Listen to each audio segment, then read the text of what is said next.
The stars were quiet in the outer reaches. They were always quiet here, far from the busy trade routes and crowded stations of the Galactic Coalition. Nothing lived in this part of space. Nothing moved. That was why Captain Tellus liked it. She stood at the front of her ship, the Star Weaver, and looked out at the endless black. Her 4 arms were folded behind her back. Her gray skin reflected the soft blue light of the control screens. She was tired. They had been traveling for 3 weeks, mapping dead systems and empty planets. It was boring work, but someone had to do it. "Captain," said her navigator, a small creature with too many eyes, "I am picking up something strange."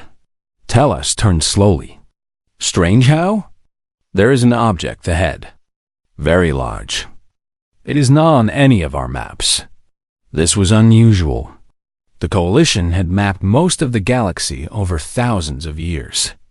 They knew where every planet was. They knew where every asteroid floated. Finding something new was rare. "Show me," Tellus said. The main screen flickered and changed. At first, Tellus saw nothing but stars. Then the computer drew a circle around something in the distance. It was a shape. A long, dark shape drifting through space. "What is that?" she asked. "I do not know," the navigator admitted. "It appears to be a ship. A very old ship." Tellus felt a chill run down her spine. Old ships in empty space meant only one thing: death. "Scan it," she ordered. "Full analysis. I want to know everything."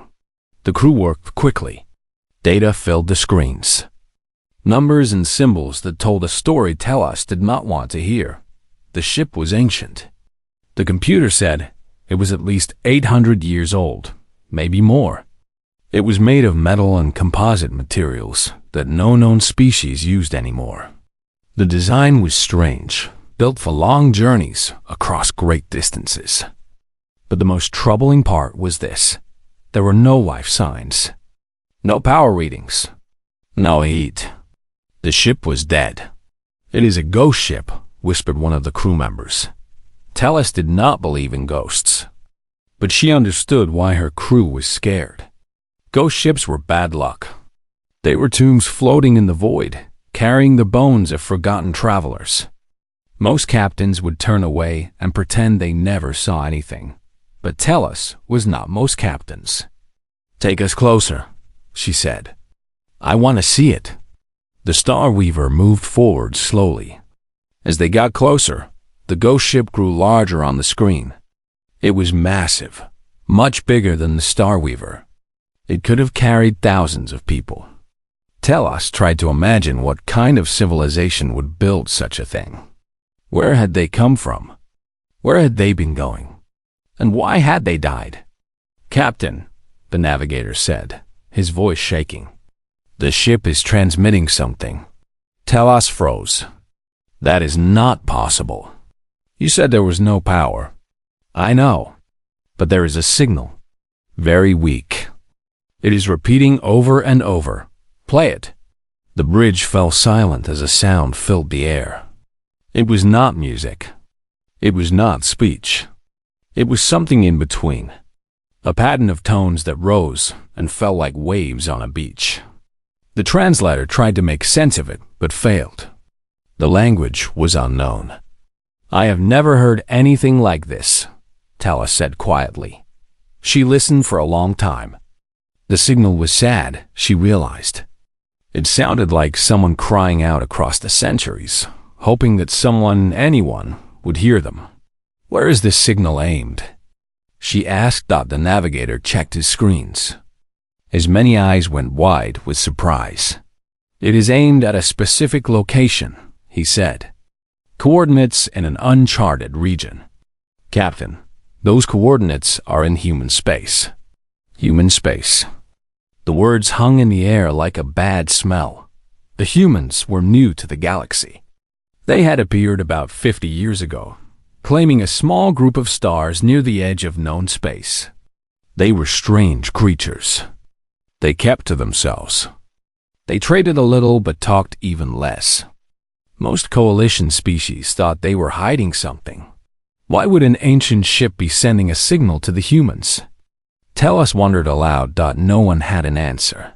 Tellus made a decision. It was a risky decision, but she was curious. She had to know the truth. Send a message to the humans, she ordered. Include the signal and our location.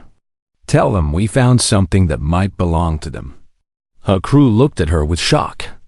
Contacting the humans directly was almost unheard of. But Tellus was the captain. Her word was law. The message was sent. Then they waited. 1 hour passed. Then 2. Tellus began to think the humans would ignore them, just as they ignored everyone else. Then a reply came. It was short. Just 2 words in simple coalition standard language. Tellus read them on the screen, and for the first time in her long career, she felt truly afraid. The message said, "We're coming." Tellus looked back at the ghost ship floating in the darkness. She looked at the ancient metal and the dead windows and the centuries of silence. What did we find?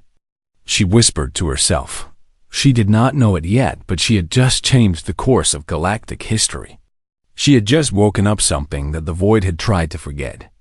And now that something was coming, the humans were coming, and they were bringing 800 years of grief with them.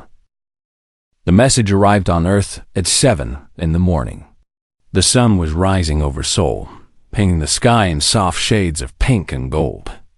It was a peaceful morning. It would not stay peaceful for long. Park Gina was drinking her coffee when her tablet began to beep. She was the director of the United Earth Recovery Initiative, a government office that most people thought was useless. Her job was to track lost ships and missing colonies from the old days, before humanity had faster than light travel. Most of those ships were gone forever. Most of those people were dust. But Gina kept looking anyway. It was all she knew how to do. She picked up her tablet and read the message. Then she dropped her coffee cup. It shattered on the floor, but she did not notice. The message was from an alien ship called the Starweaver. It contained a set of coordinates and a signal. A very specific signal. A signal that Gina had memorized 20 years ago when she first started this job. It was the identification code of the Eternal Dawn. Gina's hands were shaking as she made the call. Within 1 hour, she was standing in front of the Emergency Council. Within 2 hours, every important person on Earth knew the news. The Eternal Dawn had been found. 800 years ago, that ship had left Earth, carrying 50,000 people. They were colonists, brave souls who wanted to find a new home among the stars. They had packed everything they owned. They had said goodbye to everyone they loved. They had flown into the darkness with hope in their hearts, and then they had vanished. No signal. No wreckage. Nothing. One day they were there. The next day they were gone. Earth searched for them for decades. Earth built new ships and sent them in every direction. But the Eternal Dawn was never found. The loss broke humanity. Wars started. Governments fell. For 200 years, Earth burned. Billions died. The survivors called it the long grief. But humanity did not die. Slowly, painfully, they rebuilt. They discovered new science. They built new ships. They finally learned how to travel faster than light. They spread to the stars again, but quietly this time. Carefully. They did not forget what they had lost. They could never forget. And now, after all this time, the Eternal Dawn had been found. Admiral Kang Do-hun was a serious man with gray hair and sad eyes. He had served in the Earth Defense Fleet for 40 years. He had never smiled in public. Some people said he had forgotten how. When he heard the news, something changed in his face.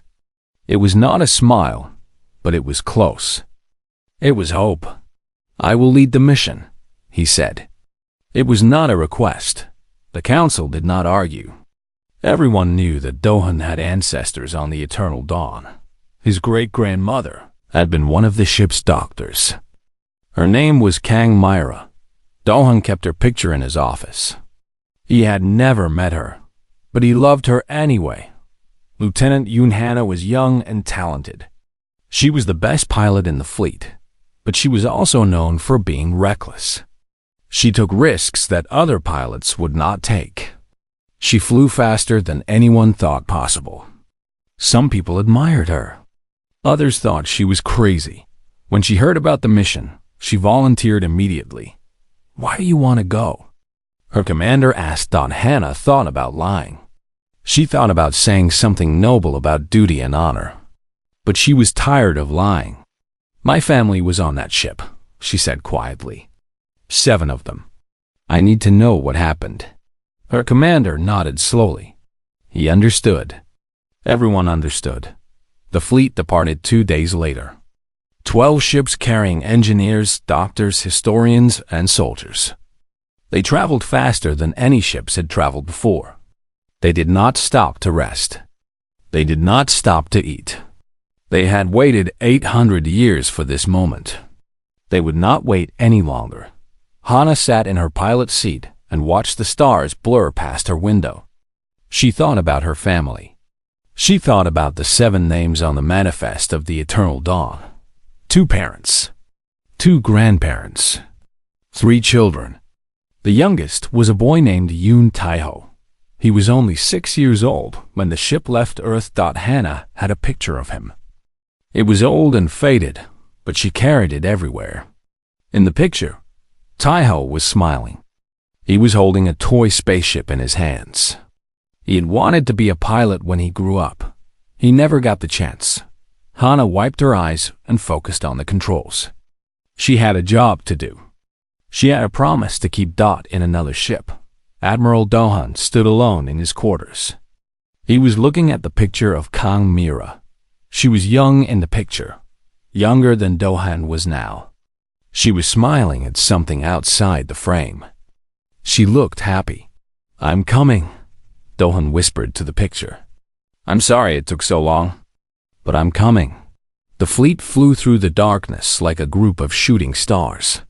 They were carrying the weight of 800 years on their shoulders. They were carrying the hopes of billions of people who had never stopped wondering, never stopped grieving, never stopped waiting. They did not know what they would find, but they knew one thing for certain. They would bring their people home, no matter what. Captain Tellus had seen many things in her long life. She had seen stars being born and planets dying. She had seen wars and peace and everything in between. She thought nothing could surprise her anymore. She was wrong. The human fleet arrived 3 days after she sent her message. 12 ships dropped out of faster than light travel at exactly the same moment. They moved together like a school of fish, smooth and coordinated. Tellus had to admit she was impressed. The humans knew how to fly, but what happened next surprised her more than anything. The human ships did not approach the ghost ship with weapons ready. They did not scan it or probe it or treat it like a mystery to be solved. Instead, they surrounded it. They formed a circle around the ancient vessel, and then they turned on their lights. Every ship lit up at once. Bright white lights, soft golden lights, lights of every color. They pointed their lights at the ghost ship and made it glow. For the first time in 800 years, the Eternal Dawn was not alone in the darkness. Then the music started. It came from the human ships, broadcast on open channels that anyone could hear. Tellus listened with all 4 of her ears. The music was strange. It was slow and sad, but also beautiful. It sounded like crying, but it also sounded like hope. "What are they doing?" asked her navigator. "I do not know," Tellus admitted, "but I want to watch." Small shuttles began to leave the human ships. They flew toward the ghost ship slowly, carefully, like children approaching a sleeping parent. The shuttles carried teams of humans. Tellus expected to see soldiers and scientists. Instead, she saw families, old people and young people, men and women, Some of them were crying before they even reached the ship. The first team to enter the ghost ship was led by a tall man with gray hair. Telos learned later that his name was Kang Dawn. He was an admiral, the leader of the mission. But when he stepped onto the ghost ship, he did not act like a leader. He acted like a son coming home. "We found him," his voice crackled over the open channel. He sounded like he was crying. "We found them all." Telos did not understand. Found who? What was inside that ship? Over the next few hours, she learned the truth. The Eternal Dawn was not just a ghost ship. It was a tomb. A carefully preserved tomb that held 50,000 human bodies. The humans had died long ago, but they had not died badly. They had died peacefully, one by one, as their ship ran out of power. They had known they were going to die. And they had prepared. They had left messages, recordings, journals. They had written letters to people who had not been born yet.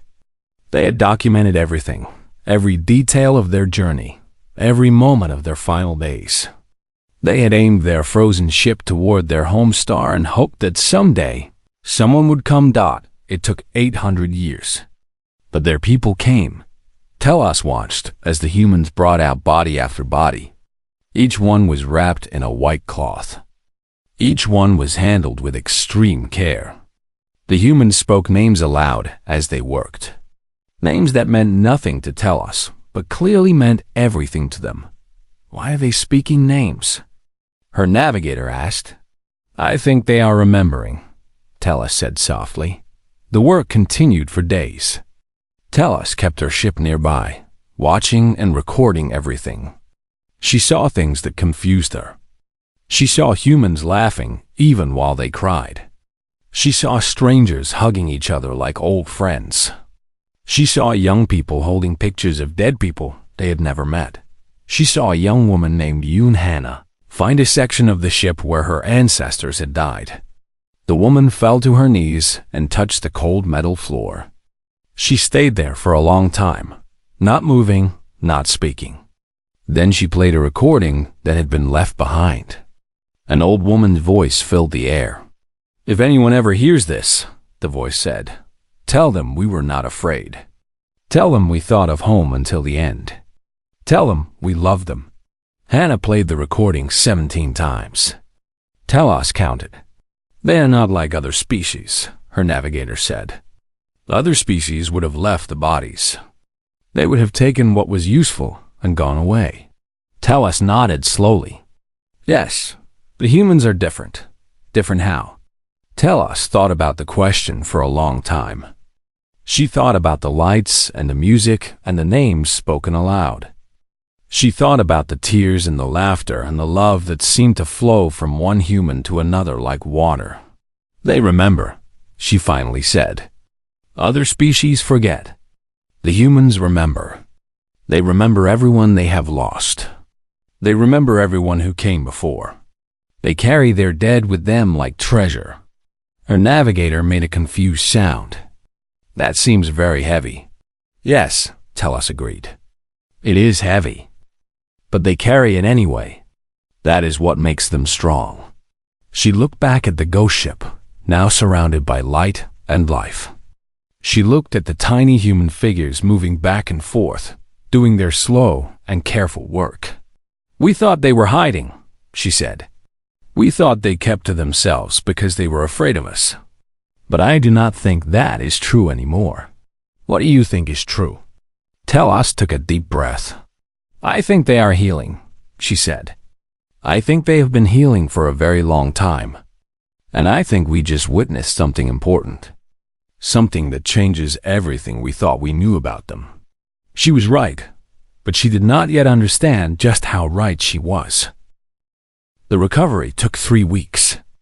3 weeks of careful work, of gentle hands, of names spoken like prayers. Every body was found. Every body was catalogued. Every body was treated with respect. Admiral Kang Doan did not sleep much during those weeks. He spent his nights walking through the empty hallways of the Eternal Dawn, reading the messages left on the walls. People had written their names everywhere. They had written goodbye letters. They had drawn pictures. One small child had written, "Mama, don't cry," in uneven letters near a sleeping chamber. Du-hun found the medical bay on the 5th day. This was where his ancestor, Kang Mira, had worked. Her body was there, sitting in a chair with her hands folded in her lap. She looked peaceful. She looked like she was sleeping. On the desk next to her was a recording device. Du-hun pressed play with shaking fingers. "This is Dr. Kang Mira," the recording said. "I am making this message for whoever finds us. I do not know when that will be. Maybe never. But I want you to know that we tried. We tried so hard to survive. The engine failed, and we could not fix it. The power was dying slowly. We knew we would not make it." There was a pause. Du-hun could hear Myra breathing in the recording.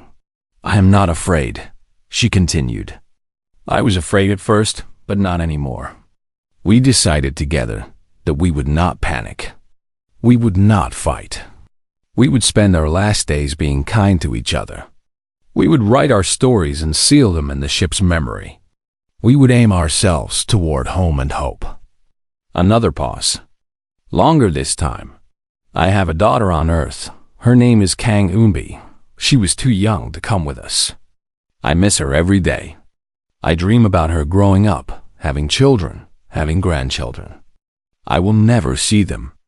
But they will exist. They will carry my blood and my name. And maybe one day, one of them will find this message." Du-hun felt tears running down his face. He did not wipe them away. "If you are my descendant," Myra said, her voice cracking now, "I want you to know that I am proud of you.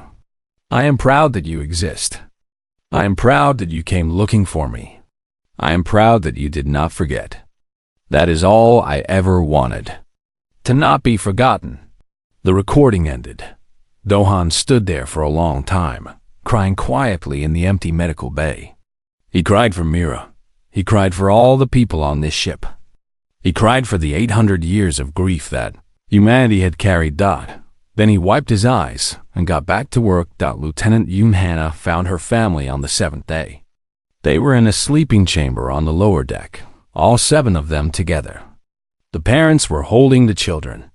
The grandparents were holding the parents. They had died as a family, wrapped in each other's arms. Hannah knelt beside them and looked at the smallest body. It was the boy, Yoon Tae-ho, the 6-year-old who wanted to be a pilot. He was still holding his toy spaceship. After 800 years, he was still holding it. Hannah reached out and gently touched the toy. "I'm a pilot," she whispered. "I'm a pilot because of you. Grandma used to tell me stories about you. She said you loved the stars. She said you wanted to fly. So I learned to fly. For you." She took out the picture she always carried. The picture of Tae-ho smiling, holding this same toy spaceship. She placed the picture next to his body. "I kept you with me," she said. "Always. And now I'm going to take you home." The alien observers did not understand why the humans did these things. They watched Hannah cry over a body she had never known. They watched Du-hun listen to a voice from centuries ago. They watched strangers embrace each other simply because they had found the same names in the ship's manifest. Captain Telas recorded everything and sent it back to the coalition. The message she attached was simple. These creatures are not what we thought. They are something more. They are something different. They carry their dead like we carry our flags. And I think that makes them dangerous in ways we never imagined. On the 15th day, Admiral Du-hun called a meeting. Every human in the fleet gathered in the main cargo bay of his ship. They stood shoulder to shoulder, thousands of them, waiting to hear what he would say. Du-hun looked at their faces. He saw grief. He saw exhaustion. But he also saw something else. He saw pride. 800 years ago, he began, we sent our best into the dark. They did not reach their destination. They did not build a new colony. They did not change the galaxy, but they did something more important. They left us their names. They left us their stories. They left us the truth about who we are. He paused and looked at the eternal dawn through the cargo bay window. We are the species that remembers, he said. We are the species that comes back. We are the species that does not leave our people behind, no matter how long it takes, no matter how far we have to go. That is our gift. That is our curse. And I would not trade it for anything in the universe. The crowd was silent for a moment. Then someone started to clap. Then another. Then another. Soon the whole cargo bay was filled with applause and cheers and tears. Humans who had never met before hugged each other like family. Because in that moment, they were family. They had always been family. They were humanity, and they never forgot. The journey home took 3 months. The eternal dawn could not travel fast, so the fleet moved slowly, towing the ancient ship like a precious child. No one complained about the delay. After 800 years, what was 3 more months? During the journey, the humans did something that surprised Captain Tellus once again. They invited her aboard. She had been watching from a distance the whole time. She had recorded everything, but understood little. When the invitation came, she accepted immediately. She wanted to know more. She needed to know more. Admiral Dohan met her at the airlock. His face was tired but calm. He shook her hand with one of his 2 hands. Humans only had 2 hands. Tellus remembered. How strange. Thank you for finding them, Dohan said. We have been looking for 800 years. You succeeded where we failed. Tellus did not know what to say. I did not do anything special. I just saw a ship and sent a message. Dohan smiled. It was a small smile, but it was real. Sometimes that is all it takes. One person sees something.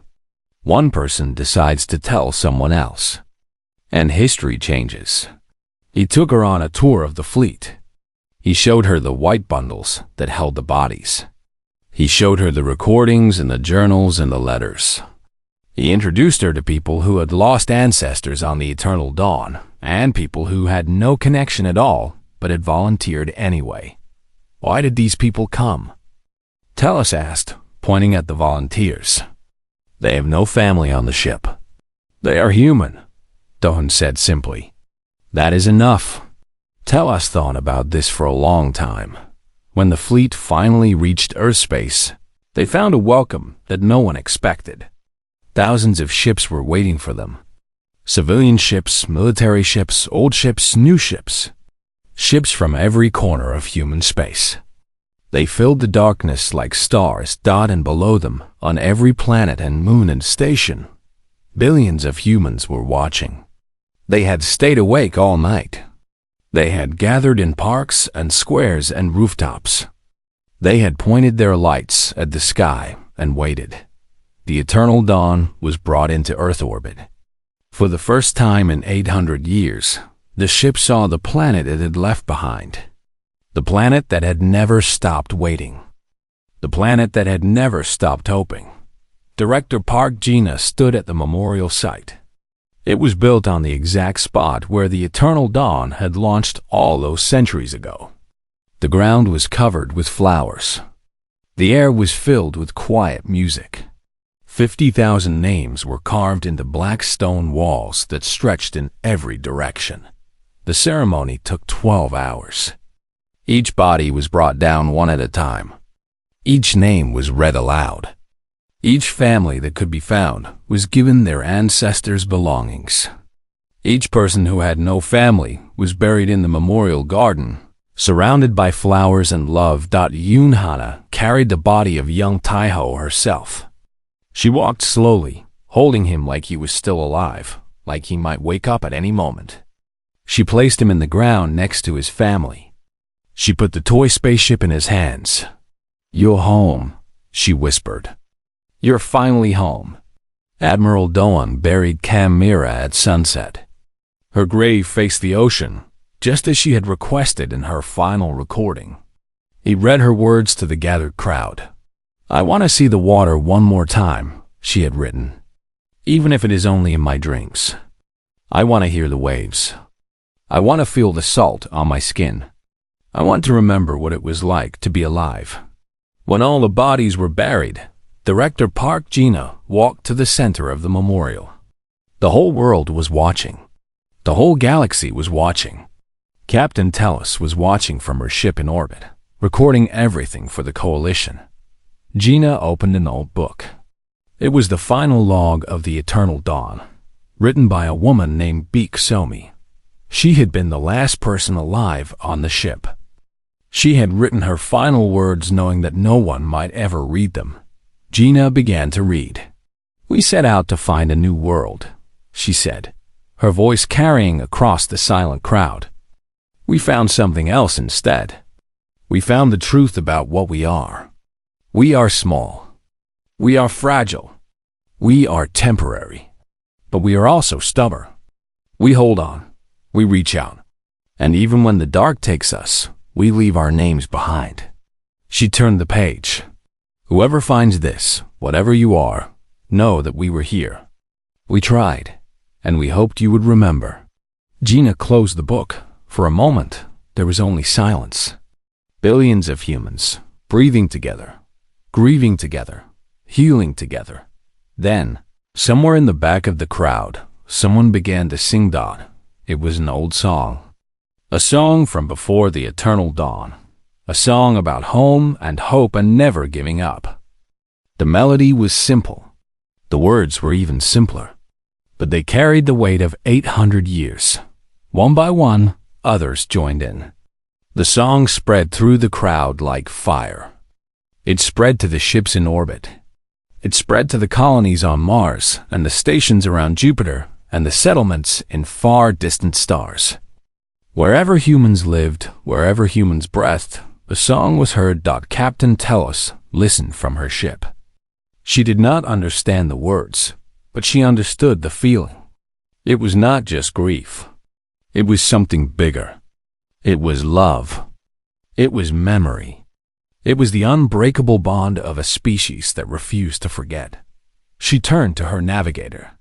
"Send everything we recorded to the Coalition," she said. "All of it. Every moment. Every song. Every name. What should I say in the message?" The navigator asked. Tellus thought about it. She thought about the lights and the music and the tears. She thought about Admiral Dawn and Lieutenant Hannah. She thought about Beak Somi's final words. "Tell them this," she said finally.